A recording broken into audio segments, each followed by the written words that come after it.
정전기 부양장치는 전 세계에서 4번째 국가로 표준연구원에서 만들었고요. 순수 국내 기술로 만든 겁니다. 선진 항공우주국만이 보유했던 최첨단 장비를 만든 주인공을 만나봅니다.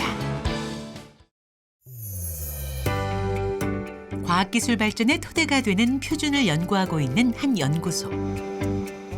주인공이 이끄는 극한 측정 연구팀에서는 온도와 압력에 따라 변하는 물체의 성질을 연구하고 있는데요. 이를 위해 수년간의 노력으로 핵심되는 장치를 개발했습니다. 정전기 공중부양 장치를 이용을 해서 고온의 시료를 녹이는 실험을 하기 위해서 지금 이 참보 뚜껑을 열었습니다. 이름하여 정전기 부양장치. 물체에 강한 전압을 걸어 공중에 띄운 뒤 극한 환경에서 변하는 물질의 특성을 측정하기 위한 장치입니다. 자기 부양처럼 서로 같은 것끼리는 밀어내고 다른 것끼리는 서로 당기잖아요. 그래서 시료는 플러스로 전하를 가지고 있고 위에 상부 전극은 마이너스이기 때문에 서로 당기고 되고요. 하부 전극은 플러스라서 시료를 밀어내게 됩니다. 그런 원리로 공중에 뜨게 됩니다. Are you ready? 근 20년 동안 극한 환경을 측정해온 전문가임에도 실험 때면 여전히 긴장을 늦출 수 없답니다. 극한 환경에서는 예상치 못했던 새로운 물질들이 존재해 각각의 환경에 맞게 구현하는 작업이 쉽지 않기 때문인데요. 방금 텅스텐을 녹이려고 했고요. 실제로 텅스텐의 표면이 녹는 걸 지금 현재 관찰했고요. 지금 증발이 심해서 결국 샘플이 떨어졌는데 아마 다시 시도하면 녹일 수 있을 거라고 생각합니다. 텅스텐처럼 초고온 물질을 측정하려면 일반적으로 쇳물을 담아두는 용기가 필요합니다. 하지만 이 부양장치가 있으면 용기로 인해 물질의 특성이 오염된다는 단점을 막을 수 있죠. 물론 여기엔 단순한 부양 기술뿐만 아니라 온도를 잘 조절할 수 있는 기술도 있어야 합니다. It's quite close. 지금 현재 우리나라는 핵융합 발전을 하려고 하고 있거든요. 근데 핵융합로 안에 플라즈마 온도가 약 한 1억 5천 도가 되는 아주 뜨거운 온도예요. 근데 그 열을 받아서 물을 끓여서 이제 발전을 하는데 그 열을 받는 부분이 바로 텅스텐입니다. 근데 텅스텐이 아주 높은 온도에서 이게 어떻게 팽창하는지 또는 열을 어떻게 전달하는지 이런 것들을 모르면 잘 활용할 수가 없거든요.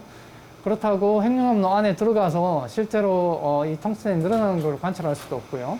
그래서 저희가 여기서 공중에 띄워서 이런 고온의 소재의 열물성을 측정하게 됩니다. 초고온, 과냉각에 견딜 수 있는 물질을 발견하고 신소재를 개발하면 우주 발사체나 로켓 엔진 등에 활용돼 항공 우주 분야 강국으로 도약할 수 있는 기회가 될 수 있습니다. Everything is going well. 지구에서 우주를 구현하기 위해 가장 먼저 필요한 과정은 금속을 가공하는 것인데요. 정전기 부양장치에 시료를 넣어서 공중에 띄우려면은 시료를 동그랗게 만들어야 됩니다. 그래서 동그랗게 만드는 시료의 일단 질량을 제일 먼저 측정하고 있습니다. 어떠한 이물질도 허락되지 않는 가장 순수한 상태의 물질을 보기 위해 진공 상태로 보관하는 것은 물론 눈에 보이지 않는 산소마저도 차단해야 합니다. We have to clean the surface of the copper earth because we have to remove the oxidation on the surface of the sample, and also our sample impurity is very high. So by cleaning the surface, we will remove all of the purity and successful to melt the sample in the ESL. 금속을 깨끗하게 닦은 후에는 장비를 통해 금속의 모양을 다듬는 과정을 거치게 되는데요. 금속에 전압을 흘려 조금씩 녹여내는 방법을 사용합니다. 지금 이거는 전기적 방전을 이용을 해서 시료에 아주 높은 열을 가하고 시료를 녹여서 동그랗게 만드는 장치입니다. 시료 표면이 뾰족하게 되면 거기에 전하들이 많이 뭉치게 돼요. 전하가 그 뾰족한 점을 통해서 날아가기도 하고요. 분포가 불안정해집니다. 그래서 가능한 한 동그란 시루를 만들어서 전하 분포가 시루에 골고루 분포하게 하고 있습니다. 동전보다 작은 금속을 동그랗고 더 매끄러운 표면으로 만들기 위해 필요한 전기적 방전 장치. 사실 이근우 박사가 기존의 장비를 이용해 새롭게 탄생시킨 장치라고 하는데요. 이게 지금 용접기인데요. 원래는 이제 전압 청포기가 수천만 원으로 굉장히 비싸거든요. 그런데 그 당시에 저희가 연구비가 좀 부족해서 전압을 단순히 증폭시킬 수만 있으면 되니까 제가 예전에 건설 현장에서 용접기를 좀 다뤄본 적이 있었어요. 신문 배달, 용역 아르바이트 등 생계를 위해 열정을 바쳤던 젊은 시절. 이근우 박사가 흘린 땀과 눈물은 현재 연구하는 데 소중한 자산이 됐습니다. 처음에는 시루를 동그랗게 만들기 위해서 아주 간단한 시도를 했었죠. 보시는 것처럼 종이컵 안에다가 사포를 넣고 시루를 넣은 다음에 모터 위에 올려놓고 이렇게 회전을 시켰죠.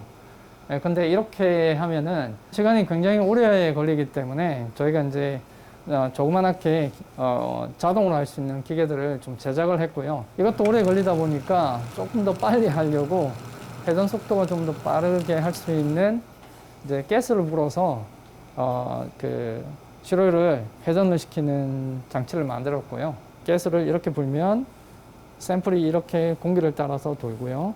공기만 이쪽으로 빠지게 됩니다. 극한 환경의 다양한 물질과 실험 조건을 다루는 연구이기에 장비를 직접 개발하며 작업 효율을 높였던 이근우 박사. 덕분에 녹는 점 약 1800도에 이르는 지르코늄 같은 초고온 소재도 더 빨리 녹일 수 있었는데요. 이 동그란 샘플이 만들어지면은 이제 이 동그란 샘플을 공중에 띄우기 위해서 이 하부 전극에 샘플을 이렇게 올려놓고 전압을 가하면 이 샘플이 공중에 뜨게 됩니다. 그런데 이제 처음 실험을 할 때는 전압을 가하면은 이 샘플이 휙 날아갑니다. 물질 부양에 필요한 전압을 몰라 부양 실험에도 난항을 겪었답니다. 두세 시간의 실험 준비를 마쳐도 5분 만에 샘플을 잃어버리기 일쑤였다는데요. 이근우 박사만의 창의적인 아이디어가 부양 기술에도 쓰였습니다.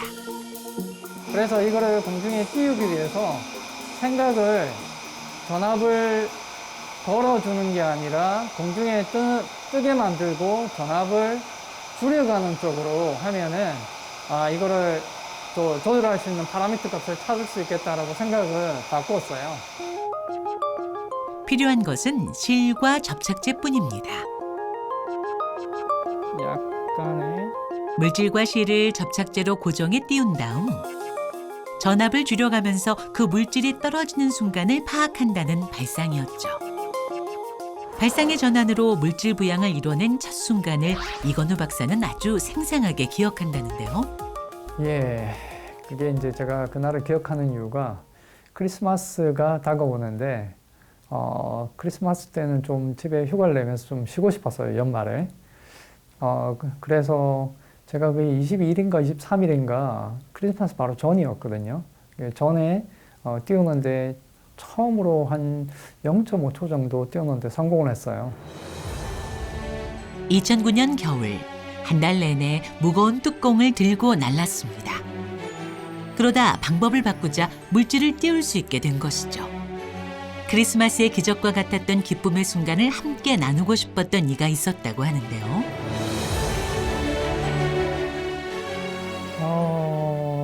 제 아내한테 제일 먼저 이야기를 했고요.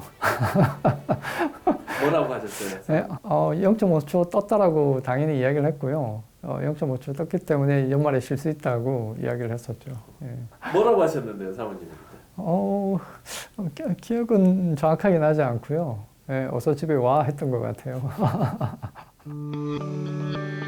3년간의 치열한 노력이 고스란히 담겨있는 정전기 부양장치. 이 부양장치를 바라보는 이근우 박사의 시선도 특별합니다. 제가 볼 때는 이쪽 뷰가 제일 좋은 것 같아요.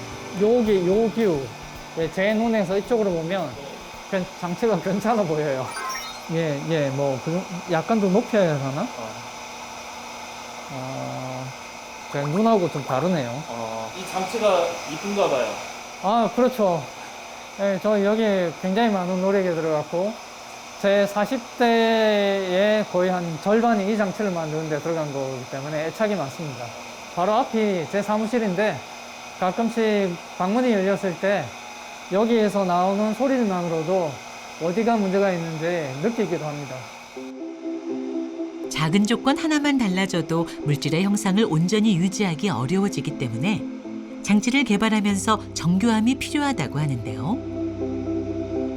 그래서 지금까지도 사소한 것 하나 놓치지 않는 섬세하고 예민한 시각이 남아있다고 합니다. When it cools down, we have to see when the crystallizes happen, and we have to see how the crystal is growing.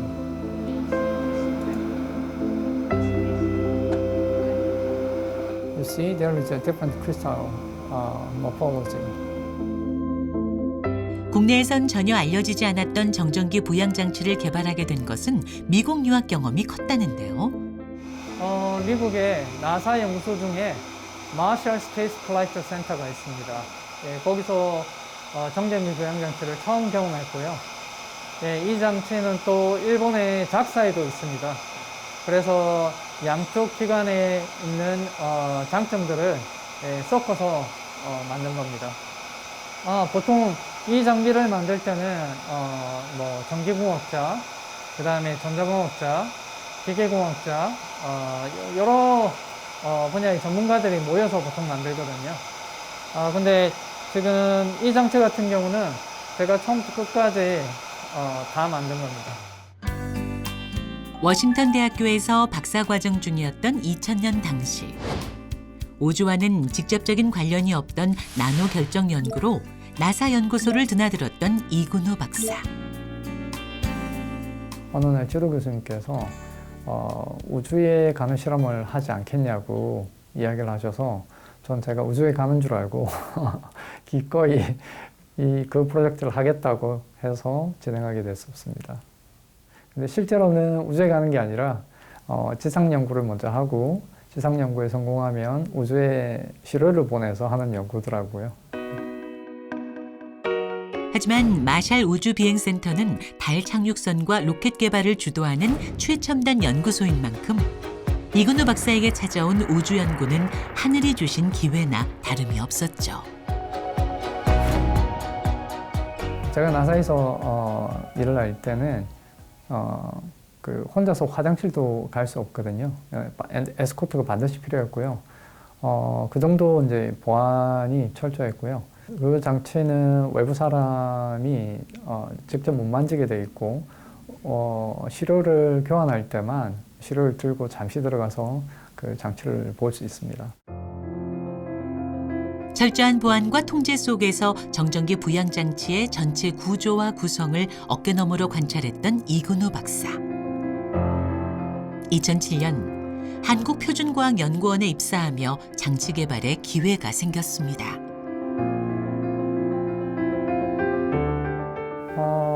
이 장치를 만들게 됐던 것은 굉장히 우연히 시작하게 됐는데요. 사실 우리나라에는 이런 공중부양 장치를 이용을 해서 연구를 하는 연구 그룹도 없고요. 연구의 필요성도 이제 항공우주국에서 진행하는 일이다 보니까 필요성도 굉장히 약했어요. 그래서 실제로는 제가 표준연구원에 들어와서는 고온고압에 표준을 한다라고 했지 이 일을 하게 될 줄 몰랐어요. 조 박사, 이거 조금 정식 연구가 아니었던 시기. 소정의 연구비만으로 직접 발로 뛰고 손으로 조립해가며 먼 발치에서만 봤던 장치를 구현했습니다. 그때의 경험을 바탕으로 또 다른 장치도 제작 중이라는데요. 사나무를 공중에 띄우는 정전기 부양 장치를 만들고 있습니다. 이미 사나무를 공중에 띄우는 거는 이미 실험적으로는 성공을 했고요. 저희가 장치를 좀 더 잘 지금 만들기 위해서 준비를 하고 있습니다.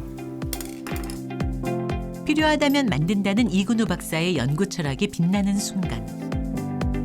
지금까지도 필요한 장비는 직접 만든다고 합니다. 이거는 이제 골드 미러인데 보시는 것처럼 표면이 금으로 코팅이 되어 있는 곡면 거울입니다. 여기 지금 눈에 보이는 표면은 금입니다. 저는 이런 거 세팅하려면 손 떨리겠어요. 네, 그래서 사실 학생들하고 일을 할 때는 이거 비싼 거라고 좀 강조를 하죠. 사람들의 관심이 적었음에도 직접 조립하고 조언을 구하며 묵묵히 연구해온 지난 20년. 꾸준한 노력 덕분에 괄목할 만한 성과도 얻기 시작했습니다. 예, 여기는 액체를 직접 공중에 띄워서 그 액체 내에 있는 분자들의 구조를 연구하는 곳입니다. 고체뿐 아니라 액체도 띄울 수 있게 된 건데요. 액체를 띄우고 물을 증발시키면 결정이 만들어지는 과정을 파악해 볼 수 있습니다. 특히 이근우 박사팀은 소금물을 부양해 소금 결정의 형성 과정을 규명했습니다. 지금 이쪽에 요 푸른색이 그린 레이저고요. 지금 소금물을 드라이 해가면서 소금물이 소금으로 될 때 분자 구조가 어떻게 바뀌는지를 측정하고 있습니다. 소금 결정을 얻기 위해선 단순히 소금물을 증발시키면 된다고 생각하지만 구체적인 결정화 과정은 그동안 명확히 알려지지 않았다고 합니다. 지난 20년간 학자들 사이에는 소금이 만들어지는 과정이 밀도가 먼저냐 결정이 먼저냐 하고 논란이 많았습니다. 저희가 이 20년간의 논쟁에 밀도가 먼저 높아진다는 것을 실험적으로 밝혔습니다. 어떤 물질이 만들어진 순서를 파악하는 것. 무의미해 보여도 새로운 결과를 도출해낼 수 있습니다. 우리가 잘 안다라고 생각하지만 실제는 잘 모르는 일들이 많습니다. 예를 들면 철은 온도가 높은 곳에서 밀도가 높은 물질상이 만들어지는데요. 그래서 단조 작업들이 꼭 필요하거든요. 그래서 이 단조 작업들을 만약에 우리가 철이 생기는 과정을 잘 이해한다면 이런 단조 작업들을 없앰으로 해서 산업에 굉장히 큰 이득을 가져다 줄 겁니다. 사소해 보이지만 큰 결과를 낳는 또 하나의 연구가 시작됐습니다. 정전기 부양장치에서는 물질의 온도를 제어했다면 이번엔 압력을 제어하는 기술이라고요. 물을 다이아몬드 사이에 가두고 따뜻한 얼음이 되는 과정들을 연구하기 위해서 지금 준비하고 있습니다. 일반적으로 얼음이 형성되려면 물의 온도를 낮춰야 하는데요. 압력을 조절하면 상온에서도 얼음을 만들 수 있는데 이를 따뜻한 얼음이라고 합니다. 일반 육각형 결정과는 달리 압력을 가하면 다양한 형태의 얼음 결정을 살펴볼 수 있죠. 지금 아이스 같은 경우에 작년에 19번이 발견이 됐거든요. 그래서 지금 어찌 보면 저온 영역이라든지 아니면 저희가 다루고 있는 고속 영역에서 아이스는 계속적으로 발견될 상황이라고 보시면 될 것 같습니다. 압력을 제어하려면 핵심 장치 개발도 중요합니다. 0.5, 0.6, 0.7 메가파스칼이네요. 그러니까 대기압의 700배. 큰 압력을 주려면 보통 힘을 크게 줘야 되기 때문에 장치가 굉장히 커야만 하거든요. 그런데 다이아몬드 앰빌셀이라는 것은 힘을 크게 하는 게 아니라 면적을 작게 줄이기 때문에 아주 작은 크기에서도 대기압의 500만 배 정도까지 올릴 수가 있습니다. 이 정도 크기에 현재 압력이 가해지는 게 대기압의 약 700배 정도 가해지고 있습니다. 이근우 박사팀은 두 다이아몬드 사이에 물을 가두어 압력을 올리는 다이아몬드 앰빌셀 장치를 활용했는데요. 여기에도 실험 환경에 맞게 별도의 부품을 장치 뒤에 붙였다고 합니다. 이쪽에서 보시면은 안쪽에 보시면은 다이아몬드가 있거든요. 보이시나요? 이제 누르게 되면 저 사이에 실을 넣고 누릅니다. 그러면 이제 압력이 올라가는 거죠.